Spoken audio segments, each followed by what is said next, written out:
আকাশে ছোঁয়ার গল্প সাজাই, শূন্যে ওড়ার ছন্দে মেতে।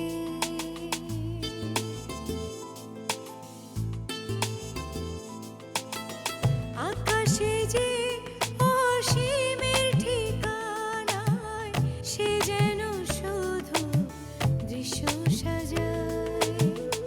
যত গল্প ধাঁধায় হাত বাড়ালে বুঝি কেউ নেই, আকাশ ছোঁয়ার গল্প সাজায়, শূন্যে ওড়া ছন্দে মেতে।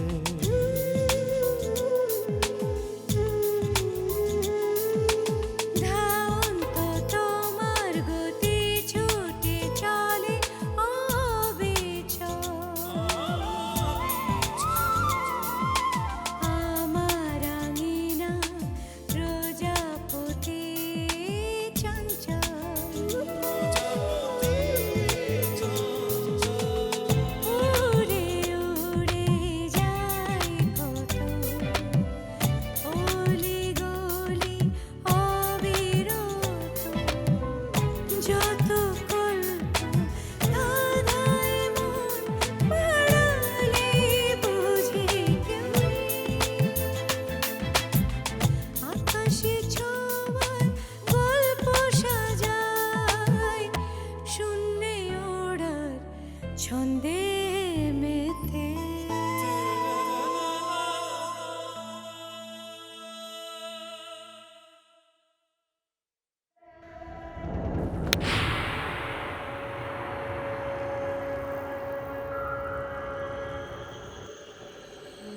কেমন লাগে পল্লবদা? চোখ বড় বড় করো না, বড্ড বোকা লাগে। তুমিই তো বলেছো চর মারার আগে চর খাওয়া সহ্য করতে হয়। জীবনে তো আমাকে কম চর মারুনি।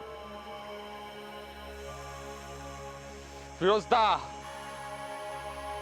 ফিরোজদা, আমারও শখ আছে ওকে মারার। আমিও মারবো ওকে, আমারও শখ আছে অনেক। একদম পিষে ফেলবো। তুই চুপ, একদম চুপ।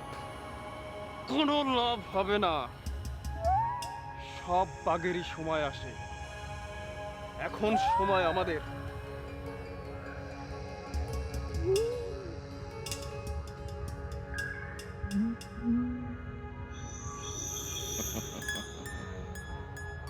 ফিরোজ,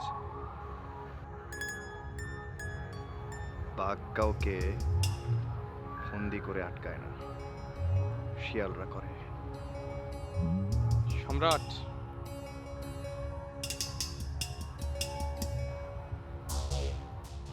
খুলে দে ওকে। ফিরোজদা, কি বলছো তুমি? তোমার কি মাথা খারাপ হয়ে গেছে?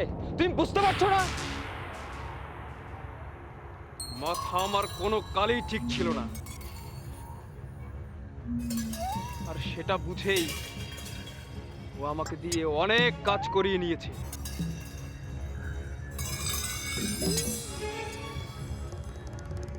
আর তাছাড়া ওকে তো আমি খুন করার জন্য বাঁধিনি, বেঁধেছিলাম খুব সুন্দর করে একটা চর মারার জন্য। আর সে শখ আমার মিটেছে। আর আমি তো ওকে খুব ভালো করে চিনি। ওকে খুন করলে না যতটা কষ্ট পেত, তার থেকে বেশি কষ্ট আমি ওকে দিয়ে ফেলেছি। খোলোকে।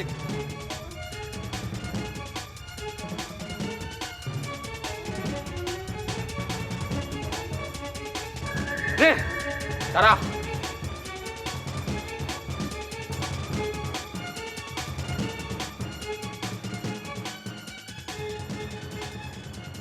আমি সার্কাসের ক্লাউন না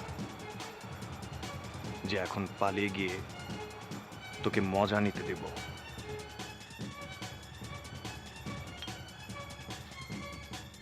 পালা পল্লব,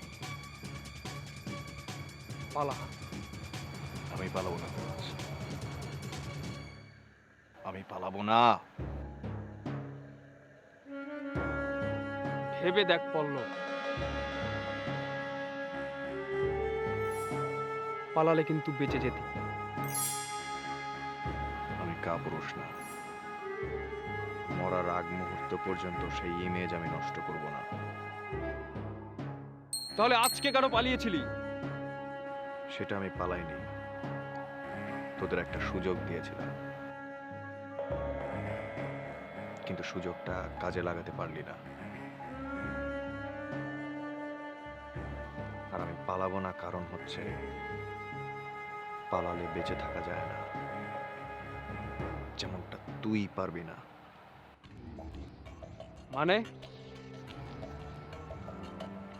ফিরোজ, আমাকে খুন করার পর তোকে অনেক দূর পর্যন্ত পালিয়ে থাকতে হবে।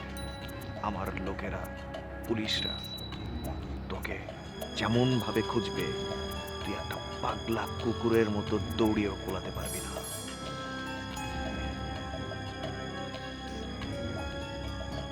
Very sad but true. শেষে নিজেকে নিজে খুন করা না পর্যন্ত আর কোনো গতি থাকবে না। আমি জানি তোকে মারলে আমার কোনো গতি নেই, কিন্তু আরো 40 বছর তোর গোলামি করলেও তুই আমাকে যোগ্য বলে মনে করতি না।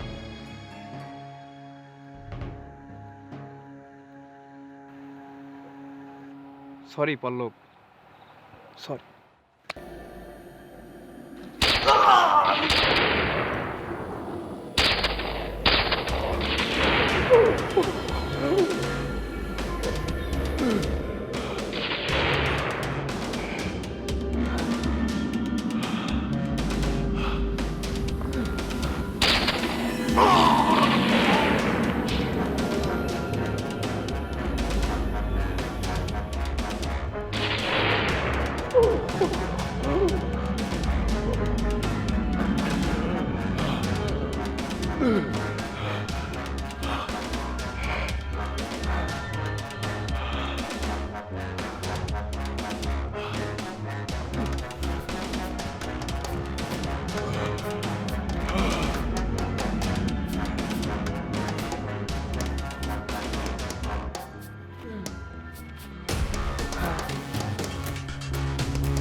পল্লবদা কি কি করে কখন কেমন করে হলো?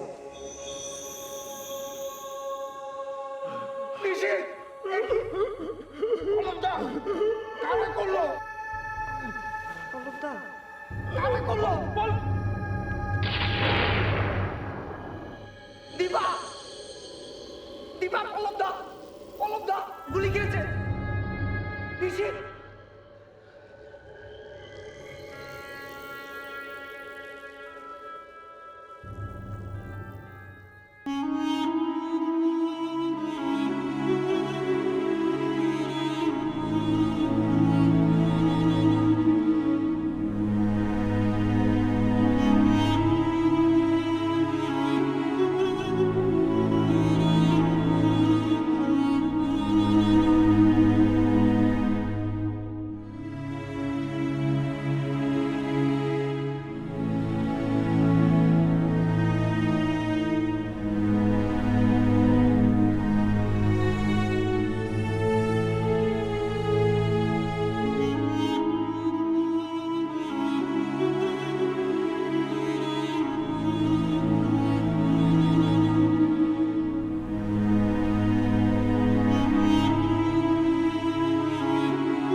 মারা যাবে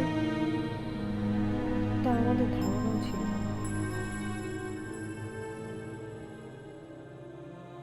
সবাই বলে ফিরোজই মেরেছে, কারণ ঘটনার পর ফিরোজ আর এই এলাকায় নেই।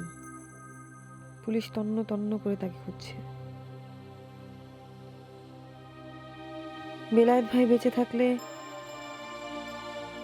হয়তো তাকে এখন আর বের করা সম্ভব হতো, কিন্তু আর কিছুই বাকি নেই। দেখতে দেখতে সব পরীক্ষা শেষ হয়ে গেল। বাবাকে দেখার জন্য মনটা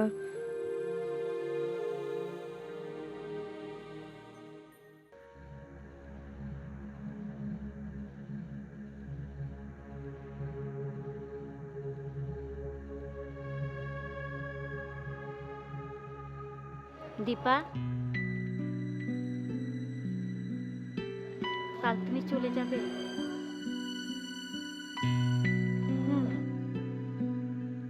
মেনকাদি, গত 2 বছরে তুমি আমাদের অনেক যত্ন করেছো, কিন্তু বিনিময়ে আমি তোমাকে কিছুই দিতে পারি।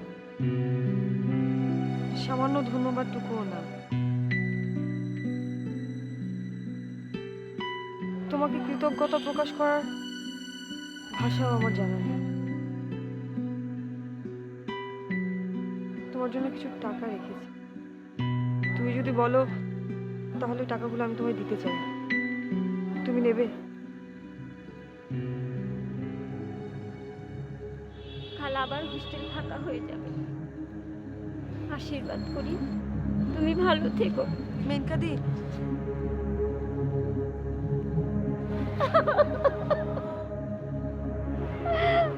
তোমাকে নিয়ে অনেক হাসি ঠাট্টা করেছে, অনেক ফাজলামো করেছে, ক্ষমা করে দেবে মেনকাদি। এসব তুমি কি বলছো? সত্যি বলছি মেনকাদি, ক্ষমা করে দিও। এসব বলো না, এমনি আমার পচে চোখ, তারপরে এই চোখে জল এলো না।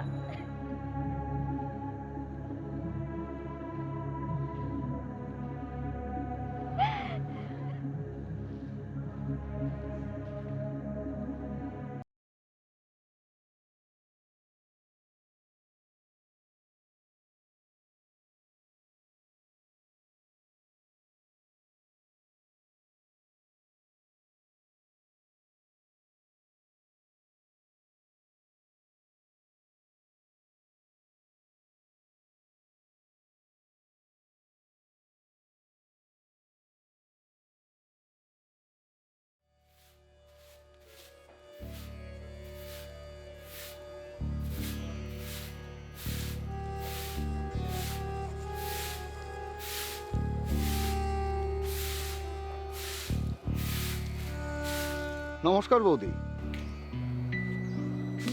নমস্কার। আপনার সঙ্গে কিছু জরুরি কথা বলার জন্য আসলাম। আসুন, ভেতরে আসুন। না না, এখানেই বলি। আমি বুঝেছি, দুঃসংবাদটা এখনই দিতে এসেছেন। উনি সুস্থ হয়ে উঠলেন না। এই বাড়িটা আমাদের ছেড়ে দিতে হবে। না না, আপনি আগেই কেন এগুলো ভাবছেন? অবশ্য এটা ঠিক যে মালিক পক্ষ অমরবাবুর জায়গায় নতুন লোক খুঁজছেন, আর সেটা হয়ে গেলে আপনাদের চলেও যেতে হবে। কিন্তু সেই প্রসেসটা হতে সময় লাগবে। আমি আসলে এসেছিলাম, মানে আপনি চাইলে আপনাদের জন্য আমি একটা সুপারিশ করতে পারি। সুপারিশ? মানে ধরেন অমরবাবু আর চাকরিটা করতে পারলেন না। ধরেন না, আসলেই আর পারবেন না। ডাক্তার জবাব দিয়ে দিয়েছে। ও,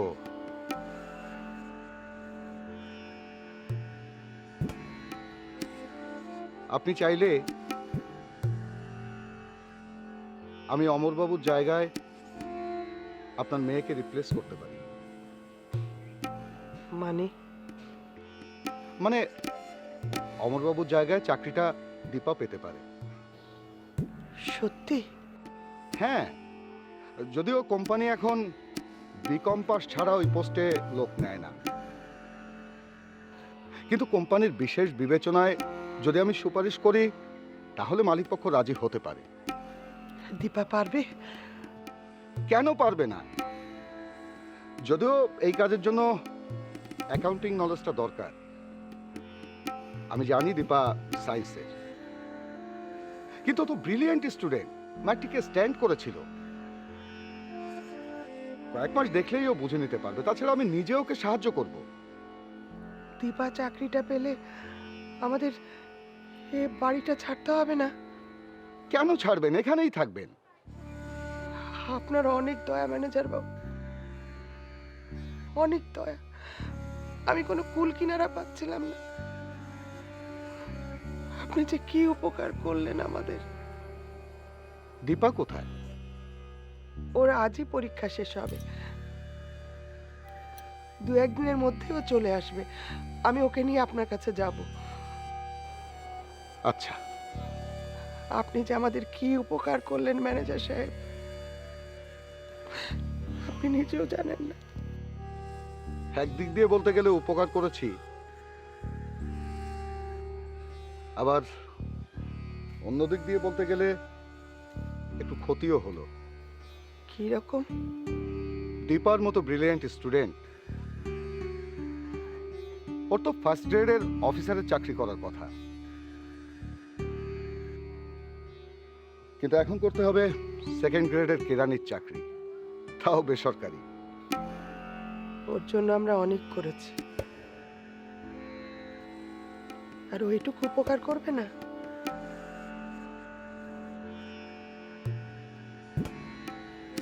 আমি তাহলে চলি বৌদি। একটু জল খাবার? না না, আর একদিন। নমস্কার। নমস্কার।